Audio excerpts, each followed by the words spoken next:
Oi, gente, tudo bem? Boa tarde. Sejam bem-vindos, bem-vindas.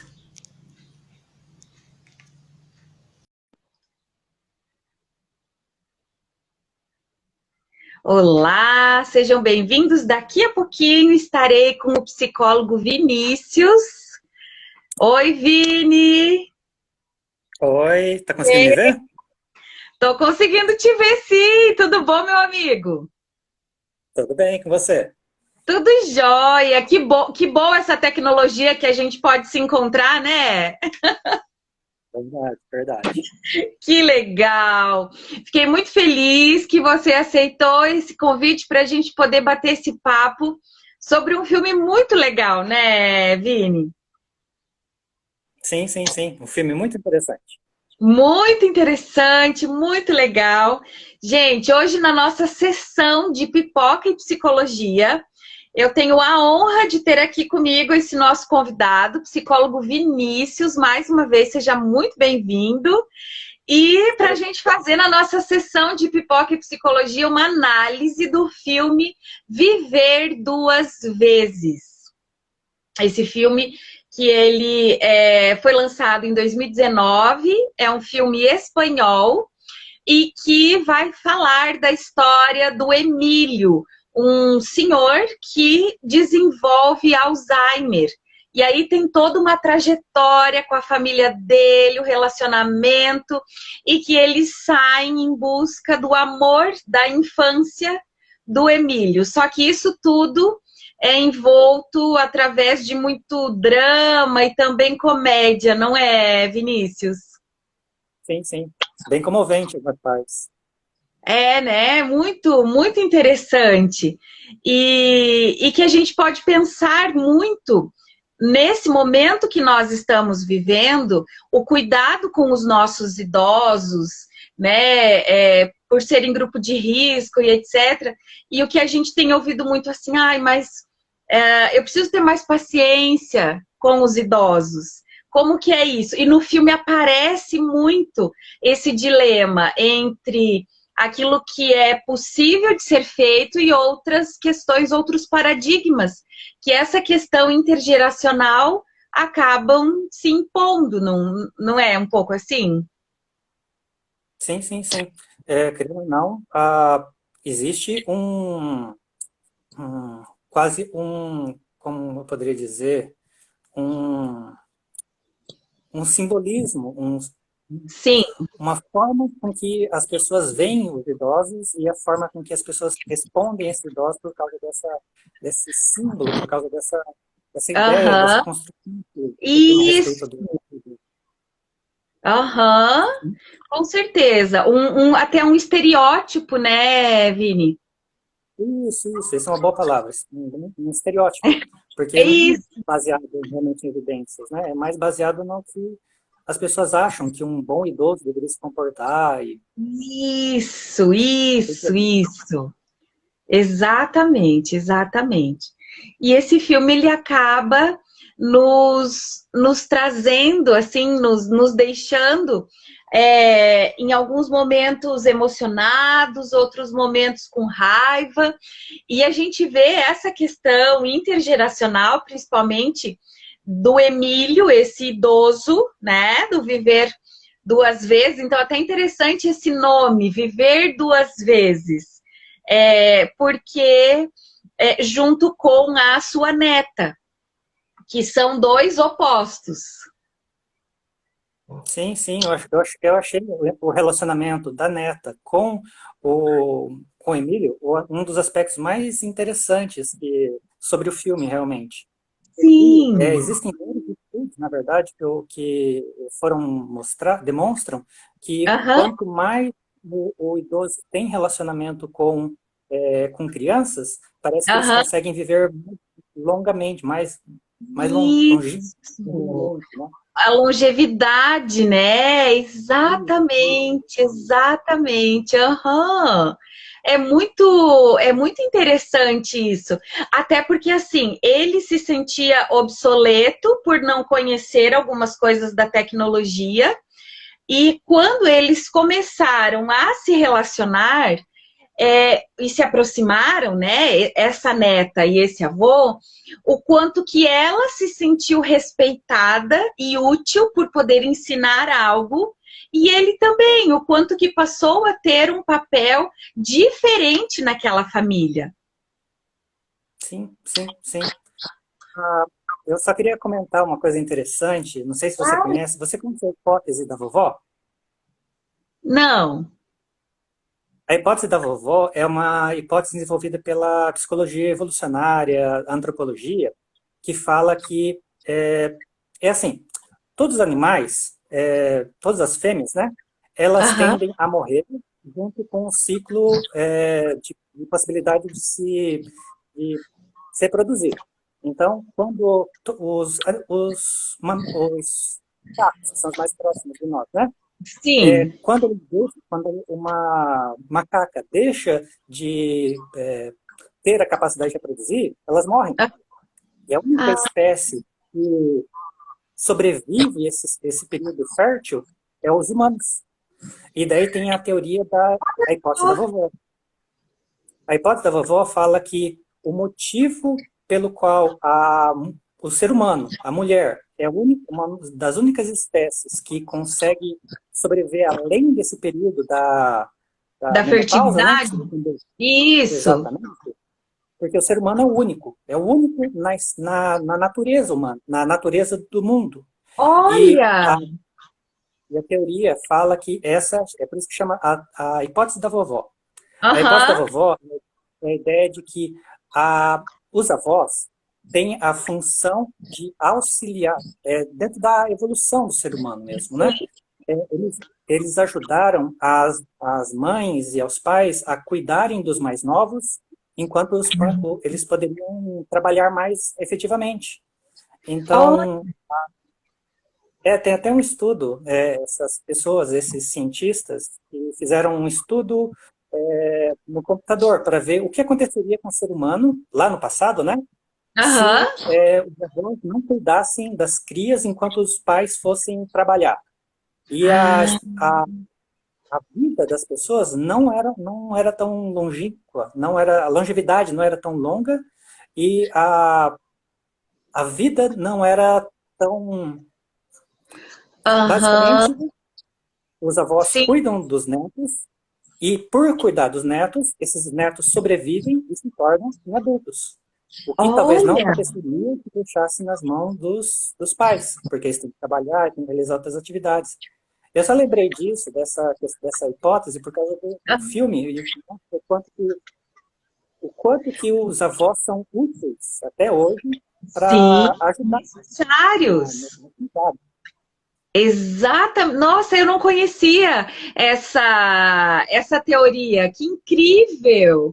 E assim, é muito incrível ir pensando assim, no ponto de vista da sobrevivência humana, mas pensando também, e que aparece isso muito no filme, da capacidade e da evolução da própria inteligência emocional.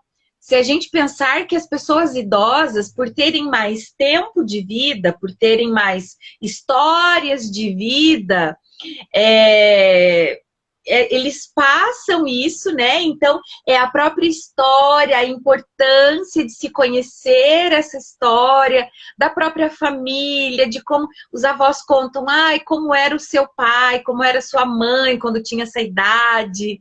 Olha aqui, olha que chique a nossa live, Vini. A gente tem até pessoal de Portugal. Obrigada a todo mundo que está aqui. Obrigada, Luzia, Maria Luísa. Obrigada, gente, pela participação de vocês. Rangel Lide diz assim, cá em Portugal esse papel dos avós é muito importante. Portugal é um país com muita longevidade, muita cultura, história, receitas de família. Olha que interessante, é exatamente isso. A importância dos idosos, né, na vida também das novas gerações, porque sem esse diálogo e esse relacionamento, algumas histórias são perdidas. Então a gente percebe o quanto que nesse filme Viver Duas Vezes, o fato da neta, né, que estava ocupando o mesmo espaço do pai e da mãe, mas o casal estava em crise no relacionamento, a filha não conseguia ter um diálogo, né, e esses pais não conseguiam acessar essa filha. O Emílio, que era o avô e o pai da mãe, né, também eles não tinham um relacionamento próximo, e com o adoecimento deles, toda essa houve essa nova configuração na família. Então, eu acredito que é um filme muito, muito interessante para a gente pensar, porque ele nos traz muita esperança, né? Então, viver duas vezes, porque eles tinham, todos eles, uma vida. E depois do adoecimento do Emílio, eles tiveram a oportunidade de viver de outra forma, né? E tiveram uma outra vida. Exatamente. Um ponto interessante em relação a esse cuidado uma coisa que eu notei sobre esse momento em que a família começou a tentar auxiliar nos cuidados do avô, como em certos momentos parecia que a família meio que ultrapassava um pouquinho dos limites do quanto que o avô ainda tinha controle sobre a própria vida, mas ainda assim, por causa dessa ideia de que o idoso não sabe o que está fazendo, ainda mais por causa da doença que o Emílio estava tendo, o quanto que essa fronteira cada vez foi puxando cada vez mais e mais e mais e mais. E o quanto que algumas vezes o idoso acaba realmente perdendo um pouco da sua autonomia por causa desse comportamento dos filhos, de assumir as escolhas que os pais poderiam muito bem escolher por causa dessa ideia de que velhice é uma época de decaimento. De decadência, né? Exatamente. Perfeito, perfeita a sua colocação, Vini, concordo com você. E isso aparece muito claro, né? Então, principalmente aquela mãe, a filha do Emílio, aparece muito assim esse comportamento de controle, né? Que ela queria controlar, ela precisava dar conta de uma série de coisas. E aí, muitas vezes, ela não conseguia perceber e realmente invadia alguns limites, e aí nesse processo ela foi se reconhecendo como uma pessoa difícil de lidar, né? Então, no tratamento com ele, que era um idoso, né, desenvolvendo ali essa doença do Alzheimer, ela se deparou com a impotência, se deparou com a fragilidade. E para que correr tanto? O que realmente importa? O que vale a pena? E que são reflexões que nós estamos tendo nesse momento atual, nesse momento de pandemia, nesse momento de isolamento social, nesse momento de preocupação, ansiedade, que fica pensando, mas o que realmente importa? O que a gente leva dessa vida? Né? E são questões que, diante de um luto, no caso dela, o luto simbólico, porque o pai com Alzheimer já não era mais aquele pai, e nós, no nosso caso, dessas mudanças que estão tendo no mundo, na mudança da nossa rotina devido ao coronavírus e ao isolamento, né? Precisamos estar no isolamento social para nos proteger e proteger as pessoas também.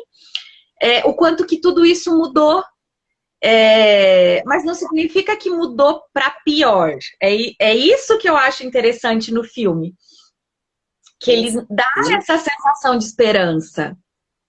Sim. E demonstrando o quanto que, se você tenta se manter rígida em uma ideia que está fora da realidade, porque eu me lembro também de uma parte do filme na qual ela está num relacionamento com o marido dela, que é coach. Isso!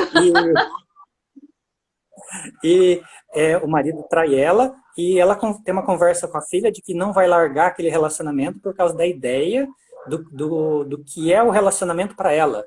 e o quanto que essa ideia acaba impedindo ela de entrar em contato com a própria realidade. Eu acho que isso que às vezes conosco é que nós temos certas ideias de que nós temos que sair, nós temos que nos comunicar, nós temos, só que acabamos perdendo contato com a própria realidade e os benefícios, como você colocou, que a realidade realmente nos traz e nos afeta. E essas auto-regras que nós criamos sobre como deveria ser uma boa mãe, como deveria ser um bom relacionamento, como deveríamos cuidar dos idosos, etc, etc, etc. Exatamente, perfeita a sua colocação. Quando a gente pensa nesse ideal e a gente vê que não existe. O que existe é o tempo presente, é o aqui e agora, é o que cada um dá conta de fazer e as coisas boas que acontecem no momento presente, né? Para quem pode, nesse momento que nós estamos falando, para quem pode ficar em casa, para quem não é um profissional da saúde ou do transporte, enfim, que não está na linha de frente, que não precisa sair todos os dias de casa, e pode, né, se manter em segurança dentro da sua própria casa, enfim. Quantas coisas que modificaram? Não tem mais a correria do trânsito, não tem mais, né? A gente pode ter tempo de fazer algumas coisas. Então, não são só coisas ruins que estão acontecendo, tem muita coisa boa acontecendo também, e que a gente precisa ressignificar.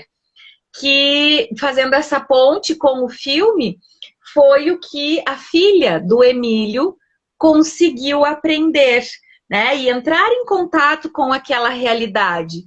Porque quando o pai era são, eles nunca puderam ter um relacionamento saudável. Eles construíram um relacionamento saudável e se aproximaram a partir do momento que o pai adoeceu. Sim, sim. Né? Então, o quanto... Então, o quanto que a gente pode aproveitar as situações da forma como se apresentam e pensar na melhor hipótese, né? Depende muito para onde nós estamos olhando. E uma outra questão que eu acho muito interessante no filme é a questão do amor do Emílio, da infância, que ele sempre gostou muito dela, ele era um professor de matemática e ele se apaixonou ainda quando era criança. Ele, criança, se apaixonou por uma amiguinha na escola e nunca teve coragem de demonstrar o afeto ou as situações de maneira geral da vida os distanciaram e ele não conseguiu lutar por esse amor. Quando ele descobriu que ele tinha realmente Alzheimer e que ia esquecer das pessoas, ele quis procurar, né? Porque a neta ajudou ele através das tecnologias, da internet, e achar onde que estava o amor da vida dele. E a trama toda do filme acaba acontecendo por isso. Então, de uma forma, eles vão atrás daquilo que é mais puro, daquilo que é mais verdadeiro. Verdade, verdade.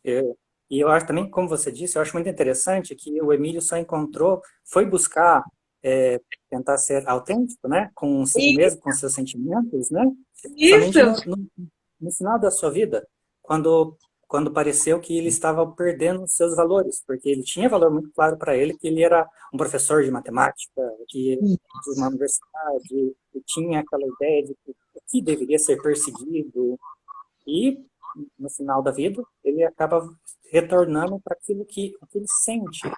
Então, talvez ele tenha uma vida controlada por causa dessa racionalidade, dessa ideia, dessa moral, ele teria que, para conseguir alcançar algum valor social, que era, lembra que ele falou que ele conseguiu descobrir um número primo, que era uma coisa muito importante dentro da matemática. Isso. Você conseguiria isso somente a partir do esforço. Enquanto nessa vida, de vez em quando, nós acabamos perdendo o contato com a filha, como aconteceu no caso dele, ou entes queridos, por causa do que a sociedade fala que você tem que ficar continuamente fazendo, buscando, conquistando. E agora, nesse momento, a gente acaba percebendo que nós fazemos quando nós estamos parados, sem fazer nada? Quem que nós somos quando não estamos produzindo para o outro ou para si mesmo, mas simplesmente vivendo? Isso, Eu acho exatamente. interessante. Eu lembrei também de um outro experimento também. Desculpa, mas é que eu fico lembrando dos artigos que eu Pode, li. pode falar, acho ótimo. Tinha um experimento com americanos, eu acho que eram estudantes universitários, né? E Aham, colocaram os estudantes universitários dentro de um quarto, e dentro desse quarto falaram, olha, dentro desse quarto tem um botão, e se você apertar esse botão, você vai levar um choque. uhum. Beleza? O experimentador levantava e ia embora. Aham, Sabe o que aconteceu? hum.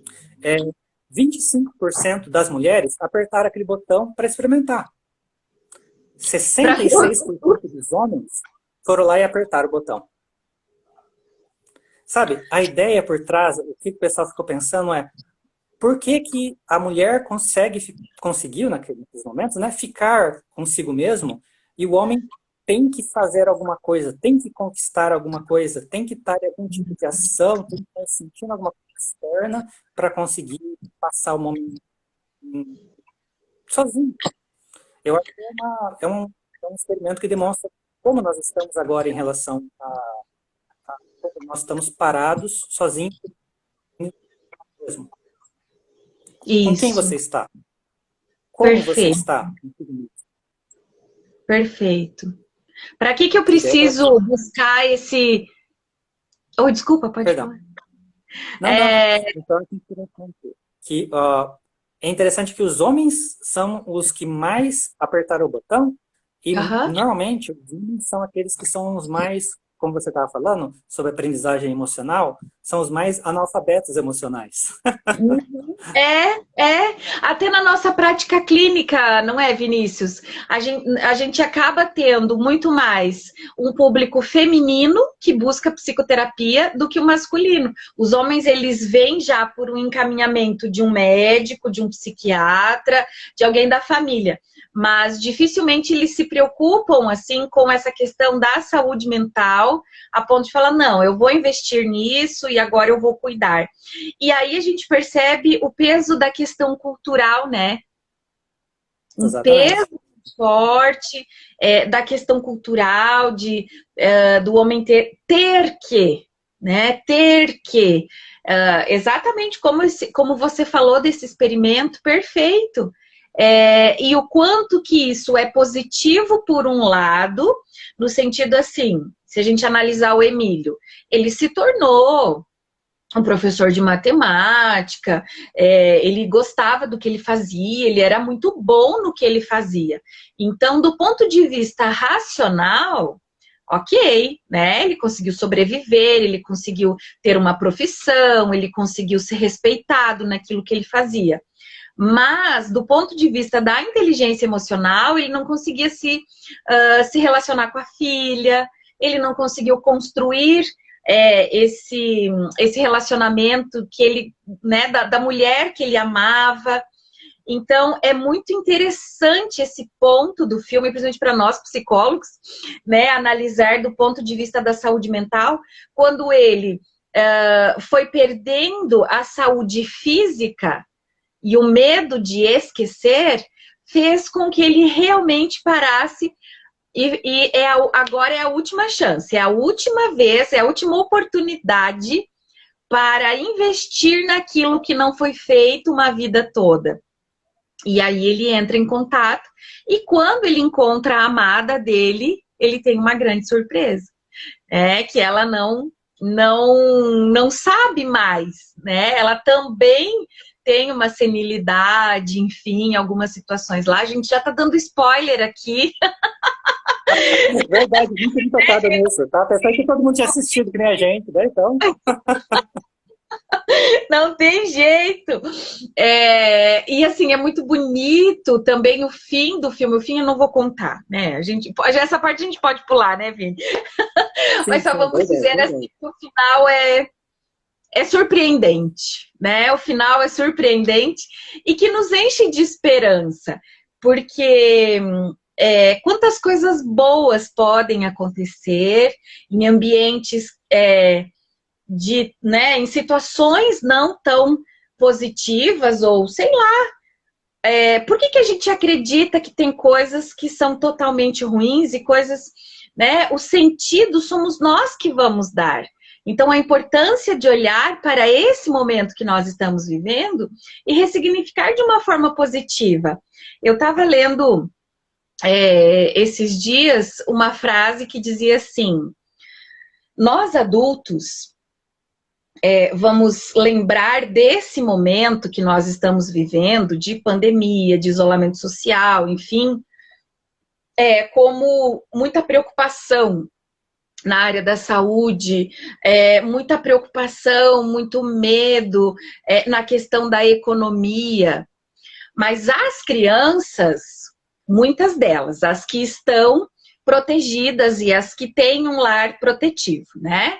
Mas as crianças que estão bem, elas vão se lembrar desse momento quando a mãe estava em casa, o pai estava em casa, que tinha tempo para brincar, que não precisava ir para a escola. Então, o olhar da criança é diferente do nosso, das nossas preocupações de adulto. Então, não que nós precisamos também viver algo assim aleatório, não é isso. Mas que a gente também consiga retornar para o brilho daquilo que é possível de ter. Eu acho interessante que, como você disse, querendo ou não, parece que as pessoas têm esse toque, esse insight, né? Que nós começamos a pensar no que é importante para a gente quando nós nos deparamos com algum tipo de finitude, que seria, como no caso da Emília, o fim da lembrança dele. E o quanto que também, a velhice está relacionado com esse conceito, com essa ideia de que é o fim da vida.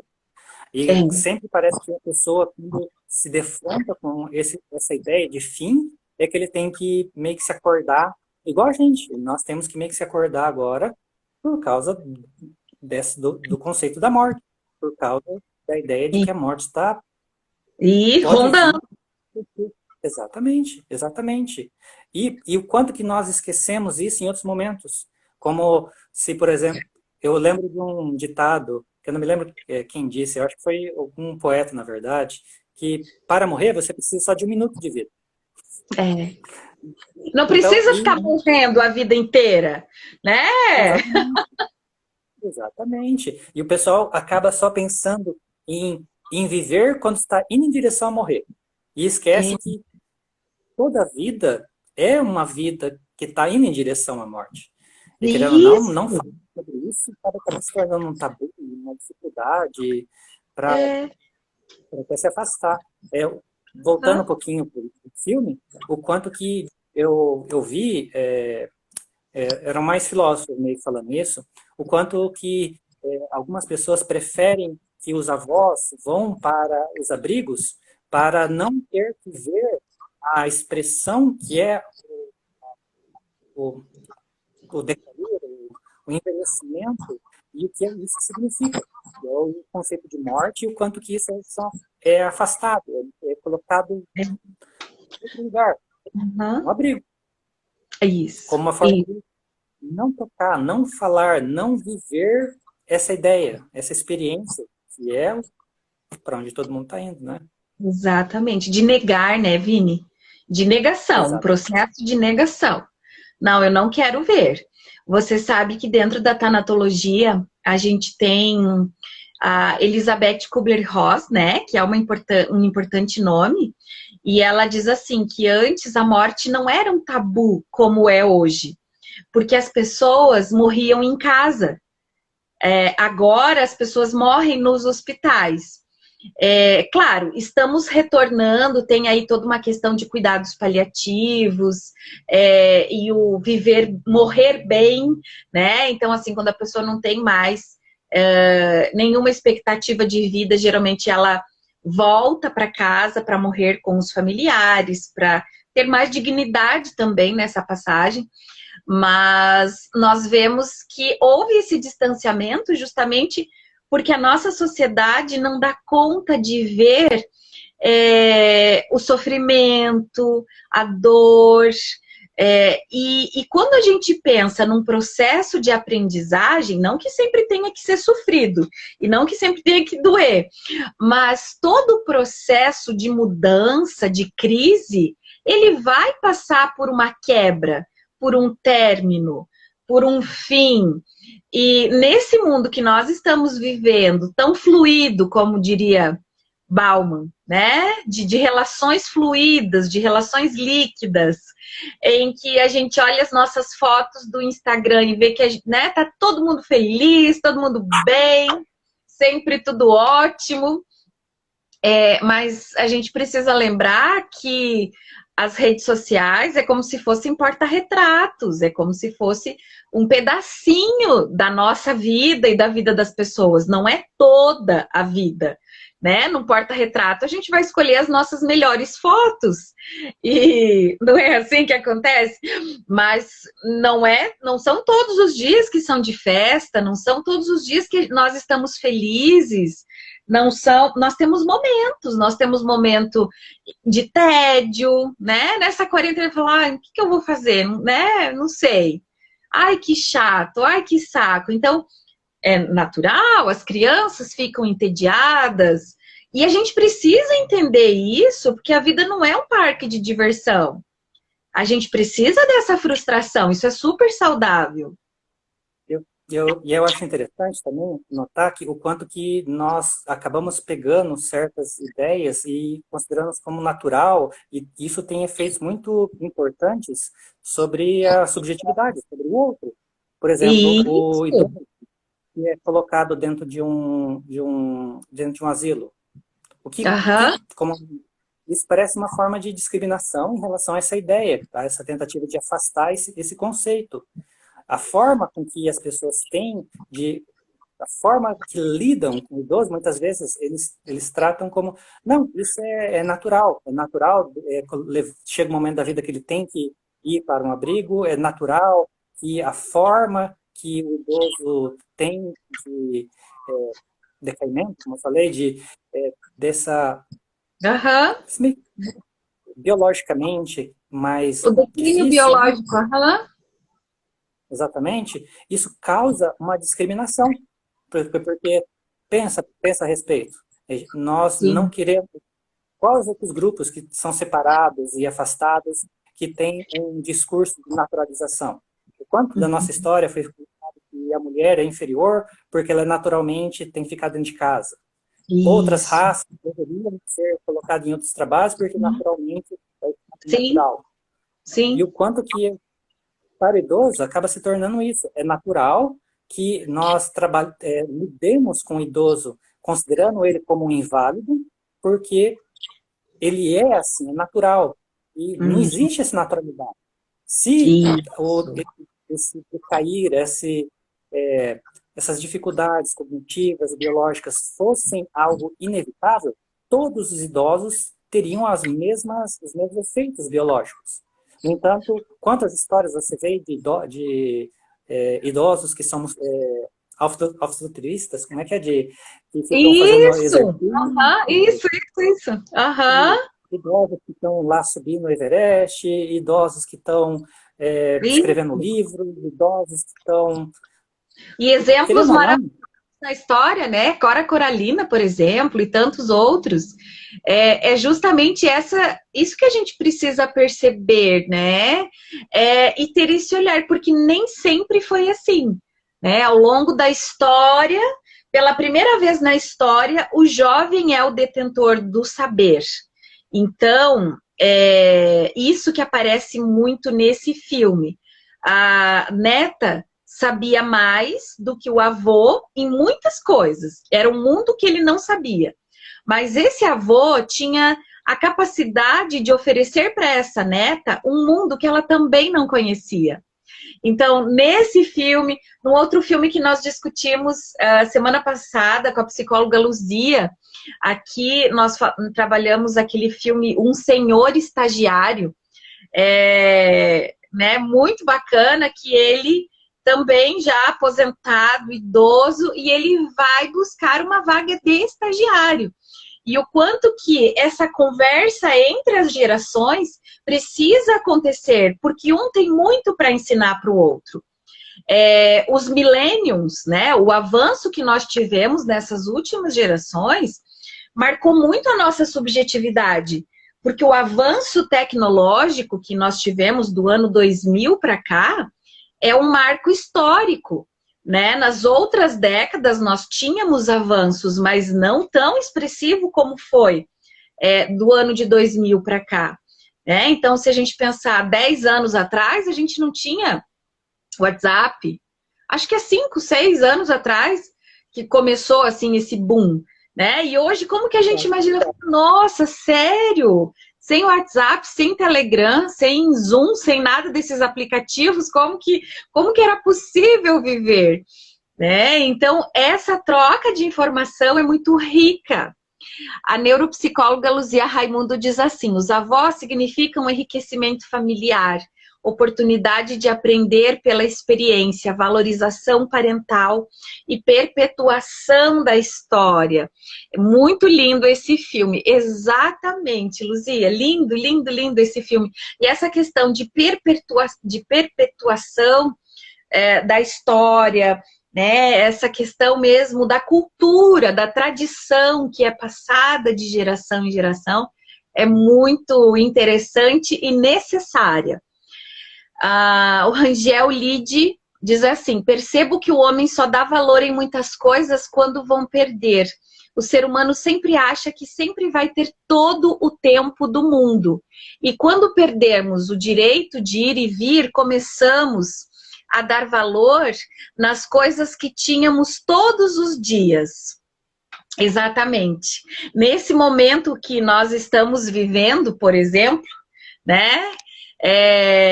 Quando nós pensamos na questão do isolamento social, nossa, como que era ir ali na esquina comprar pão, como que era o caminho para o trabalho, esses pequenos detalhes da vida que muitas vezes no automático a gente vai perdendo o gosto, o cheiro, o sabor das coisas, o encantamento. Sim, sim, sim, verdade.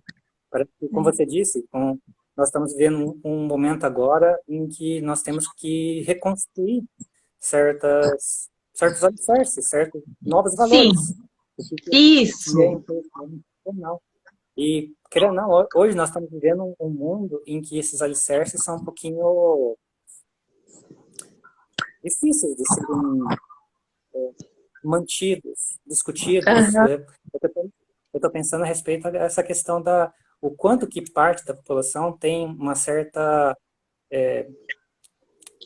não repugnância, mas uma certa aversão em relação ao conhecimento científico, enquanto uma informação válida. Isso.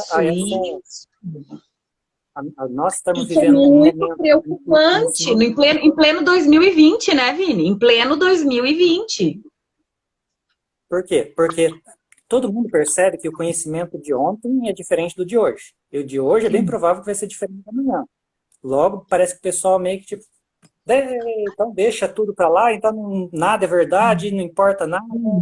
E as pessoas acabam sendo preocupadas com essa falta de base, de sustentação, que dá algum tipo de orientação para a própria vida.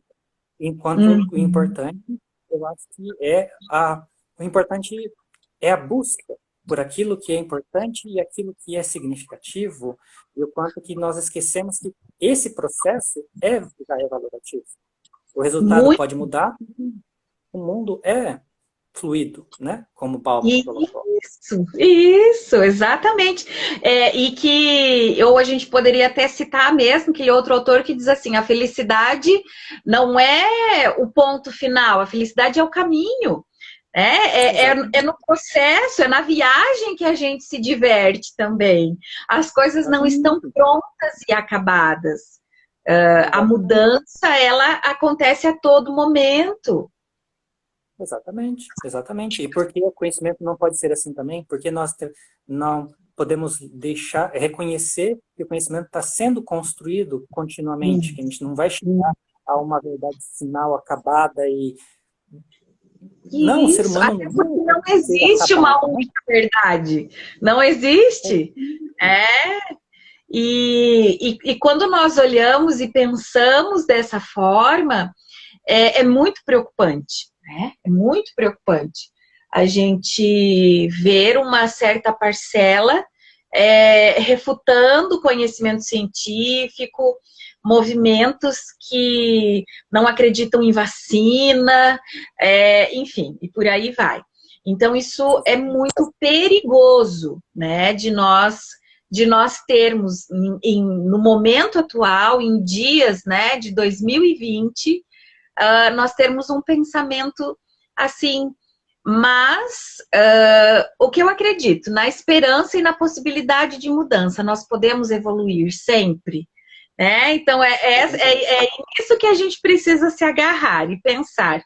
Assim como no filme, mesmo sendo difícil, triste, quando esses personagens conseguiram, de fato, abrir os olhos e entrar em contato com as suas realidades, o quanto que a crise se instaurou e o quanto que eles conseguiram, todos eles, se tornar pessoas melhores após essa crise, com o que eles fizeram com as suas vidas. Então... E o quanto as pessoas não conseguem lidar com essa palavra, né? Crise, dificuldade, como consideram que o próprio processo de mudança, de mutação, é doloroso. É doloroso. Mudar de uma forma para outra é doloroso. Mas, como você disse, a mudança faz parte da vida e ela traz benefícios para aqueles que estão dispostos a experienciar e sentir esses benefícios, eu acho. Eu acho de que nós temos que nos abrir o que a realidade pode trazer de positivo e que o processo, como você disse, de buscar a felicidade deve ser reconhecido. Não uma escolha somente como a final. Isso. E o quanto as pessoas não estando dispostas a enfrentar e lidar com esse aspecto negativo da crise, que é a dificuldade, eles acabam impedindo o próprio crescimento. Isso, perfeito. Por causa da dificuldade, por não querer sentir ou experienciar alguma coisa, eu fico parado. O que acontece com qualquer pessoa que fica parada no mundo de hoje? Em qualquer mundo, na verdade, né? Ela é meio... E se torna obsoleto, né? Se torna, porque nós precisamos, nós estamos em movimento, né? Então, e quando nós conseguimos entender isso a ponto de conseguir amadurecer e falar, olha, tudo bem, eu lidar com os meus afetos, com as minhas emoções, com as minhas fragilidades, com as minhas limitações, porque isto faz parte da condição de estar vivo e isso faz parte da condição de ser humano. Então, isso ao mesmo tempo que é ruim pensar dessa forma, é muito libertador e muito esperançoso, né? Meu querido, muito obrigada por a gente ter conversado. Você acredita que já está acabando o nosso tempo? Nós falamos aqui pelos cotovelos, né? Foi muito legal, direito. Mas foi muito legal. Muito obrigada pelas suas contribuições. Para quem está assistindo essa live, para quem está assistindo no canal do YouTube ou para quem está ouvindo esse podcast, fica aqui essa dica de filme para você assistir e pensar e uma gotinha de esperança nesse mundo, nessa situação em que vivemos. Mais uma vez, obrigada, Vinícius. Foi uma honra, uma alegria bater esse papo aqui com você. Muito obrigada pelas suas importantes contribuições. Obrigado pelo convite. Vou estar sempre disposto. Ai, que bacana, isso. Teremos outras, com certeza. E obrigada a todos vocês, meus queridos que estão aqui, que passaram aqui pela nossa live, que acompanharam até o final. Um grande beijo e até a próxima. Tchau, tchau. Tchau.